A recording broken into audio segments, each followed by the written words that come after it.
ನಮಸ್ಕಾರ, ಶುಭೋದಯ ಪ್ರೀತಿಯ ವೀಕ್ಷಕರೆಲ್ಲರಿಗೂ ಸಂಕಲ್ಪ ಸುದ್ದಿ ಕಾರ್ಯಕ್ರಮಕ್ಕೆ ಆತ್ಮೀಯ ಪ್ರೀತಿಯ ಸ್ವಾಗತ ಹೇಳ್ತಾ ಇರೋದು ನನ್ನ ಅನುಷಾ. ಮೊದಲನೇ ಬಾರಿ ಚಾನಲ್ ವೀಕ್ಷಿಸ್ತಾ ಇದ್ದೀರಾ ಅಂದರೆ ಈಗಲೇ ನಮ್ಮ ಚಾನಲ್ನ ಸಬ್ಸ್ಕ್ರೈಬ್ ಮಾಡಿ, ನಮ್ಮ ವಿಡಿಯೋಸ್ನ ಲೈಕ್ ಮಾಡಿ. ಇನ್ನು ಎಂದಿನಂತೆ ಇವತ್ತಿನ ಕಾರ್ಯಕ್ರಮದಲ್ಲಿ ನಮ್ಮ ಜೊತೆಲಿದ್ದಾರೆ ಸ್ಪಿರಿಚುವಲ್ ಗುರು ಡಾಕ್ಟರ್ ವಿಷ್ಣುದತ್ತ ಗುರುಜಿಯವರು.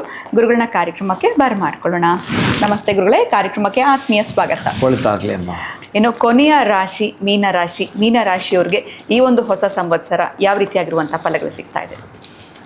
ಇನ್ನು ಶ್ರೀ ಪರಾಭವ ನಾಮ ಸಂವತ್ಸರದ ರಾಜ ಈ ರಾಶಿಗೆ ಸಂಬಂಧಪಟ್ಟವನೇ ಹಾಕಿದ್ದಾನೆ. ಮಹಾನುಭಾವ ಬೃಹಸ್ಪತಿನೇ ಈ ಒಂದು ವರ್ಷಕ್ಕೆ ರಾಜನ ಕಂಗೊಳಿಸ್ತಾನೆ. ಮಂತ್ರಿ ಇವನ ಮಿತ್ರನೇ, ಅದು ಎರಡನೇ ಮನೆಯವನೇ ಆಗಿರ್ತಕ್ಕಂಥ ಮೇಷರಾಶಿ ಅಧಿಪತಿ ಆಗಿರ್ತಾನೆ ಮಂತ್ರಿ. ಇನ್ನು ಮೇಘಾಧಿಪತಿ, ವರ್ಷಾಧಿಪತಿ, ಆನಂದಕ್ಕೆ ಸಂಬಂಧಪಟ್ಟ ಅಧಿಪತಿ ಕೂಡ ಚಂದ್ರನಾಗಿರ್ತಾನೆ.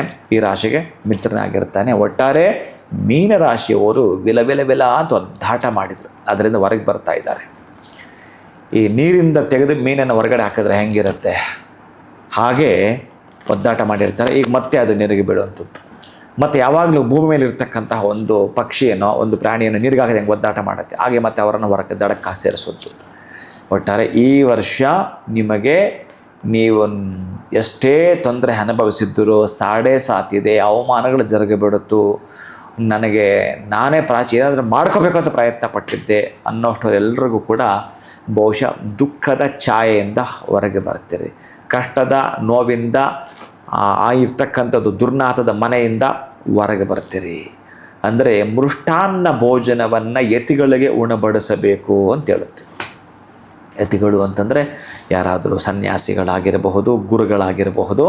ಅವರಿಗೆ ಆ ಒಂದು ಮಟ್ಟದಲ್ಲಿ ಹೋಗಿ ಒಂದಷ್ಟು ನೀವೇ ಸಾಧ್ಯ ಆದರೆ ನಿಮಗೆ ಪರಿಚಯ ಇದ್ದರೆ ಒಂದಷ್ಟು ಅವರಿಗೆ ಏನಾದರೂ ಮಾಡಿ ಬಡಿಸುವಂಥ ಕೆಲಸವನ್ನು, ಅಥವಾ ಗುರುಗಳನ್ನು ಮನೆಗೆ ಕರೆದು ಒಂದು ಸೇವೆ ಅಥವಾ ಒಂದು ಸತ್ಯನಾರಾಯಣ ಸ್ವಾಮಿ ಪೂಜೆಯನ್ನು ನಿಮ್ಮ ಮನೆಯಲ್ಲೇ ಮಾಡಿಸಿ ಒಂದಷ್ಟು ಭೋಜನಾದಿಗಳನ್ನು ಹಾಕಿ ಗುರುಗಳನ್ನು ಕರೆದು ಮಾಡ್ತೀರ ಅಂತಂದರೆ ಇದೊಂದು ನಿಮ್ಮನ್ನು ಕೈ ಹಿಡಿದು ಬಿಡುತ್ತೆ. ಎಲ್ಲೂ ಕೂಡ ಅನಪೇಕ್ಷದ ಸ್ಥಳಗಳಿಗೆ ಹೋಗ್ತಕ್ಕಂಥದ್ದು, ನಿಮ್ಮ ಅಪೇಕ್ಷೆ ಇಲ್ಲದೆ ಹೋಗ್ತಕ್ಕಂಥದ್ದು ಸಮಂಜಸವಲ್ಲ. ಏನಕ್ಕಾದರೂ ಹೋದರೆ ಸುಮ್ಮನೆ ಹೋಗೋದಂದರೆ ಅಲ್ಲ, ಏನಾದರೂ ಅಲ್ಲಿ ಕೆಲಸ ಮಾಡಬೇಕು ಅಂತಂದರೆ ಉಪಯೋಗ ಇದೆಯಾ ಅನ್ನೋದನ್ನು ತಿಳ್ಕೊಂಡು ಮಾಡುವಂಥ ಪ್ರಯತ್ನವನ್ನು ಮಾಡಿ. ಈಗಾಗಲೇ ಒಂದಷ್ಟು ಕಳ್ಕೊಂಡಿರ್ತೀರಿ, ನೀವು ಪಡ್ಕೊಳ್ಳೋ ದಿನಗಳು ನಿಮಗೆ ಬಂದಾಗಿದೆ, ಏನು ಅಭ್ಯಂತರವಿಲ್ಲ. ಆದರೆ ನೀವು ಎಲ್ಲಿಯಾದರೂ ಕೂಡ ತೀರ್ಮಾನ ತೆಗೆದುಕೊಳ್ಳೋದು ನೂತನವಾಗಿ ಈಗಾಗಲೇ ಇದ್ದರೆ ಅಲ್ಲಿ ಮನೆಯನ್ನು ಕಟ್ಟಿ ಪ್ರಾರಂಭ ಮಾಡಿಕೊಂಡು ಮುಂದುವರಿಯಿರಿ. ನೂತನವಾಗಿ ಏನಾದರೂ ಜಾಗ ಖರೀದಿ ಮಾಡಬೇಕು ಅಂತಂದರೆ ಮೋಸವಾಗುವ ಸಾಧ್ಯತೆ ಒಂದಷ್ಟು ಪರ್ಸೆಂಟೇಜ್ ಇರುತ್ತೆ. ಅದನ್ನು ಸ್ವಲ್ಪ ಮನಸ್ಸಲ್ಲಿ ಇಟ್ಕೊಂಡು ನೀವು ಮಾಡಿದ್ದೆ ಆದರೆ ಪ್ಲ್ಯಾನ್ ಸಕ್ಸಸ್ ಆಗ್ತೀರಿ. ಇನ್ನು ಮಕ್ಕಳ ಭೂತ ಭವಿಷ್ಯತ್ ವರ್ತಮಾನಗಳು ನಿಮ್ಮ ಕೈಲಿದ್ದಾವೆ. ಅವರಿಗೆ ಏನು ಕೊಟ್ಟ ಸರೋಗುತ್ತೆ ಅಂತ, ಯಾಕೋ ನನ್ನ ಮಾತು ಕೇಳಲ್ಲ, ತಾಯಿ ಮಾತನ್ನೇ ಕೇಳ್ತಾರೆ ಅಂತ ಮಕ್ಕಳಲ್ವಾ, ಹಾಗೇನೋ ಸ್ವಲ್ಪ ತಾಯಿ ಕಡೆನೇ ಗಮನಿಸ್ತಾರೆ. ನೀವು ಅದಕ್ಕೆ ಕೋಪ ಮಾಡಿಕೊಂಡು ಇನ್ನೇನೋ ನಾನು ಅದು ಮಾಡೋದು ಬೇಡ ಇದು ಮಾಡೋದು ಅಂತಲ್ಲ, ತೀರಾ ಸಣ್ಣ ತೀರ್ಮಾನವನ್ನು, ಅಂದರೆ ತೀರಾ ಸಣ್ಣತನವನ್ನು, ತೀರ್ಮಾನ ದೊಡ್ಡದದು, ಸಣ್ಣತನದ ಪ್ರದರ್ಶನ ಸಲ್ಲದು ಅಂತ. ಹಾಗಾಗಿ ಆ ಸಣ್ಣತನದ ಪ್ರದರ್ಶನವನ್ನು ಮಾಡದೆ ನೀವೇನು ಮಾಡಬೇಕು ಅಂತಂದರೆ, ನಿಮ್ಮ ಪಾಕೆಟಲ್ಲಿ ಮೀನ ರಾಶಿಯವರು ಯಾವಾಗಲೂ ಅಷ್ಟೇ ಕನಕಪುಷ್ಯರಾಗ ಮತ್ತು ಕೆಂಪು ಹವಳ ಜೊತೆಗೆ ಮಾಣಿಕ್ಯ, ಈ ಮೂರನ್ನು ಕೂಡ ಇಟ್ಕೊಳ್ತಕ್ಕಂಥದ್ದು ಬಹಳ ಮುಖ್ಯವಾಗಿರತಕ್ಕಂತಹ ಅನರ್ಘ್ಯ ರತ್ನಗಳು ಮೀನರಾಶಿಯವರಿಗೆ ಬಹಳ ಮುಖ್ಯವಾಗಿರತಕ್ಕಂಥದ್ದು. Yellow sapphire, red coral and ruby, ಈ ಮೂರು ಕೂಡ ನಿಮ್ಮ ಪಾಕೆಟಲ್ಲಿ ಇಟ್ಕೊಳ್ತಕ್ಕಂತಹದ್ದು. ನೀವು ಧರಿಸೋದು ಬೇರೆ, ಈ ಮೂರು ಇಟ್ಕೊಂಡು ನೀವು ಮನೆಯಿಂದ ಹೊರಗಡೆ ಹೋಗಬೇಕಾದ್ರೆ ಆ ಮೂರನ್ನು ನೋಡೋದು, ಹೋಗೋದು. ನೀವೇನು ಪಡ್ಕೊಳ್ಬೇಕು, ಒಂದಷ್ಟು ಜನಕ್ಕೆ ಸೇವೆ ಮಾಡುವಂಥ ಗುಣ ನಿಮ್ಮಲ್ಲಿದೆ, ನಿಮಗೇ ಇಲ್ಲ, ಏನು ಮಾಡೋದು, ಇಂಥ ಸ್ಥಿತಿಗೆ ತಲುಪಿದ್ದೀರಿ. ಇದೀಗ ನಿಮಗೆ ಅಂಥ ಅವಕಾಶ ದಿನಗಳು ಬರ್ತವೆ. ಒಂದು ಸೀಸನ್ ಸ್ಟಾರ್ಟ್, ನಿಮಗೆ ಉತ್ತಮವಾಗಿರ್ತಕ್ಕಂಥ ಸೀಸನ್ ಸ್ಟಾರ್ಟ್ ಆಗಿದೆ. ಶೇರ್ ಮಾರ್ಕೆಟಲ್ಲಿ ಹಣ ಹೂಡಿಕೆ ಮಾಡ್ತಿರೋ ಮಾಡಿ, ಮನೆ ಕಟ್ಟಬೇಕು ಅಂತಿದ್ದೀರೋ ಮನೆ ಕಟ್ಟಿ, ನಿಮ್ಮ ಮಕ್ಕಳಿಗೆ ಯಾರಿಗಾದ್ರೂ ಮದುವೆ ಮಾಡಬೇಕು ಅಂತಿದ್ದೀರೋ ಮದುವೆ ಮಾಡಿ. ಒಟ್ಟಾರೆಯಾಗಿ ಮನೆ ಯಜಮಾನ ಈ ರಾಶಿಗೆ ಸಂಬಂಧಪಡುವನಾದರೆ ತೀರ್ಮಾನಗಳನ್ನು ತೆಗೆದುಕೊಳ್ಳಲಿಕ್ಕೆ ಕೋದಂಡರಾಮನ ದಿವ್ಯ ದರ್ಶನವನ್ನು ಮಾಡು ಅಂತ ಹೇಳುತ್ತೆ. ಎಲ್ಲಿಯಾದರೂ ಕೂಡ ಕೋದಂಡರಾಮ ಸ್ವಾಮಿಯ ದೇಗುಲ ಇತ್ತು ಅಂತಂದರೆ ದರ್ಶನ ಮಾಡಿಕೊಳ್ಳುತ್ತಾ, ಹೇಗಿದ್ದರೂ ಕೂಡ ಈ ಒಂದು ವಸಂತ ನವರಾತ್ರಿಯಲ್ಲಿ ಇನ್ನು ರಾಮನವಮಿಯಂದು ನೀವೊಂದು ಸೇವೆಯನ್ನು ಮಾಡಿಕೊಳ್ಳೋ ಪ್ರಯತ್ನವನ್ನು ಮಾಡ್ಕೊಳ್ತೀವಿ ಅಂತಂದರೆ ವಿಶೇಷ ಪ್ರಗತಿಯ ಕಡೆ ಹೆಜ್ಜೆ ಹಾಕಿದಾಗೆ. ಕಷ್ಟಗಳು ಇಲ್ಲಿಗೆ ಸಮಾಪ್ತಿ ಅಂತ ಇವತ್ತೇ ಬರೆದಿಡಿ. ಯಾಕಂದರೆ ಗುರುಬಲ ಇಲ್ಲ, ಇನ್ನೂ ಇಲ್ಲ, ಮನೆಯಲ್ಲಿ ವಾಗ್ವಾದಗಳು, ಅಣ್ಣ ತಮ್ಮಂದರು ಕಿರುಕುಳ ಎಲ್ಲ ಬೆಸತ್ತಾಗಿದೆ. ಒಳ್ಳೆಯ ದಿನ ಇದೀಗ ನಿಮಗೆ ಈ ವಸಂತ ಕಾಲ ಬಂದಾಗ ಮಾವು ಚಿಗುರಲೇಬೇಕು, ನಿಮ್ಮ ಬದುಕು ಕೂಡ ಚಿಗುರುತ್ತಾ ಇದೆ. ಅಷ್ಟೇ ಆಕಾಂಕ್ಷೆಗಳು ನಿಮಗೆ ಆ ಚಿಗುರಿ ಮರವಾಗಿ ಹೆಮ್ಮರವಾಗಿ ಫಲಗಳನ್ನು ಕಾಣ್ತಾ ಇದ್ದೀರಿ. ಇನ್ನು ಒಮ್ಮೆ ನಿಮ್ಮ ಆದಾಯದ ಚಾರ್ಟ್ ಗಮನಿಸಿಬಿಡೋಣ.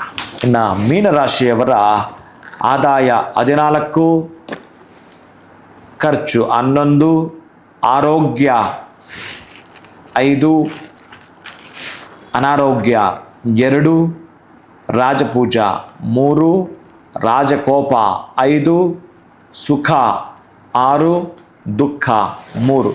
ಅದೇ ಈ ರಾಜಕೋಪ ಇದೆಯಲ್ಲ, ಆ ರಾಜಕೋಪವನ್ನು ಸ್ವಲ್ಪ ಕಡಿಮೆ ಮಾಡಿಕೊಳ್ಳಿ. ಮಕ್ಕಳು ನನ್ನ ಮಾತು ಕೇಳಲಿಲ್ಲ, ಅಮ್ಮನ ಮಾತು ಕೇಳ್ತಾರಂತ ಮಕ್ಕಳ ಮೇಲೆ ನೀವು ಕೋಪ ಮಾಡಿದ್ರೆ ಪ್ರಯೋಜನ ಬಾರದು. ಅದೇ ಹೇಳಿದ ಈ ಸಣ್ಣತನವನ್ನು ಮೊದಲು ಬಿಡಲೇಬೇಕು ಅಂತ.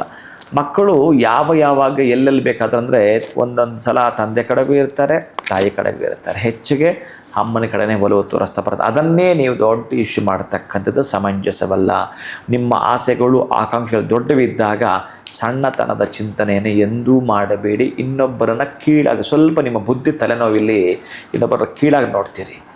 ಅವರು ಹಾಕಿರೋ ವಸ್ತ್ರಗಳು, ಅವರು ಬಳಸೋ ವಾಹನವನ್ನು ನೋಡ್ತೀರಿ, ಅವ್ರು ನಿಮಗಿಂತಲೂ ಕಡಿಮೆ ಇದ್ದರೆ ಏನೇನೋ ಮಾತಾಡಕ್ಕೆ ಹೋಗ್ತೀರಿ. ಇದು ಮಾಡಬೇಡಿ. ಯಾವತ್ತೂ ಕೂಡ ನಿಮ್ಮ ಜೊತೆಯಲ್ಲಿ ಇಟ್ಕೊಳ್ಳದಿರ್ತಕ್ಕಂಥ ಒಂದು ವಸ್ತು ಅಂತಂದರೆ ಕೀಳರಿಮೆ. ಇದನ್ನು ಮೊದಲು ತೆಗೆದುಬಿಡಿ, ಪಕ್ಕಕ್ಕಿಡಿ. ನಾನು ಹೇಳಿದಾಗೆ ಆ 3 ಹರಳನ್ನು ಇಟ್ಕೊಂಡು ಮುಂದುವರಿಯಿರಿ. ನೀವೇ ರಾಜ ಆಗಿರೋದ್ರಿಂದ ಅಹಮ್ಮನ್ನು ನಿಮ್ಮ ಜೊತೆಗೆ ಇಟ್ಕೊಳ್ಬೇಡಿ.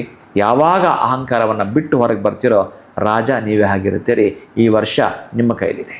ಖಂಡಿತ ಗುರುಗಳೇ. ಮೀನರಾಶಿಯವರು ಎಲ್ಲೋ ಒಂದು ಕಡೆ ಅಹಂಕಾರ ಆ್ಯಟಿಟ್ಯೂಡನ್ನು ತೋರಿಸ್ಲಿಲ್ಲ ಅಂತಂದರೆ ಈ ವರ್ಷ ತುಂಬಾ ಸೂಪರ್ ಆಗಿರುತ್ತೆ ಅನ್ನೋದ್ರ ಬಗ್ಗೆ ನೀವು ತಿಳಿಸಿದ್ರಿ. ಇನ್ನು ಪಾಕೆಟ್ನಲ್ಲಿ ಅವರು ಈ ಯೆಲ್ಲೋ ಸಫೈರ್ ಆಗಿರ್ಬೋದು, ರೆಡ್ ಕೋಲರ್ ಹಾಗೆ ಮಾಣಿಕ್ಯವನ್ನು ಇಟ್ಕೊಳ್ಳೋದು ಭಾಳನೇ ಉತ್ತಮ ಅಂತ ತಿಳಿಸ್ಕೊಟ್ಟಿದ್ದೀರಾ.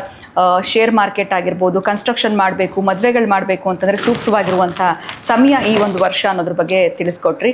ಇನ್ನು 12 ರಾಶಿಗಳ ಫಲಾನುಫಲಗಳು, ಹೊಸ ವರ್ಷ ಹೇಗಿರುತ್ತೆ, ಏನೆಲ್ಲ ಸಣ್ಣ ಪುಟ್ಟ ಬದಲಾವಣೆಗಳು ಮಾಡ್ಕೊಳ್ಳೋದ್ರಿಂದ ಈ ವರ್ಷ ಅವ್ರ ಒಳಿತನ್ನು ಕಾಣ್ಬೋದು ಅಂತ ತಿಳಿಸ್ಕೊಟ್ಟಿದ್ದೀರಾ. ಬಹಳ ಧನ್ಯವಾದಗಳು ಗುರುಗಳೇ. ತಮಗೆ ನಮಸ್ಕಾರ. ಹರೇ ಶ್ರೀನಿವಾಸ. ಇನ್ನು ವೀಕ್ಷಕರೇ, ಇವತ್ತಿನ ವಿಡಿಯೋವನ್ನು ಮುಗಿಸುವಂತಹ ಸಮಯ ಆಗಿದೆ. ಮತ್ತೊಂದು ಹೊಸ ವಿಚಾರದೊಂದಿಗೆ ತಮ್ಮನ್ನ ಭೇಟಿ ಮಾಡ್ತೀನಿ. ನಮಸ್ಕಾರ.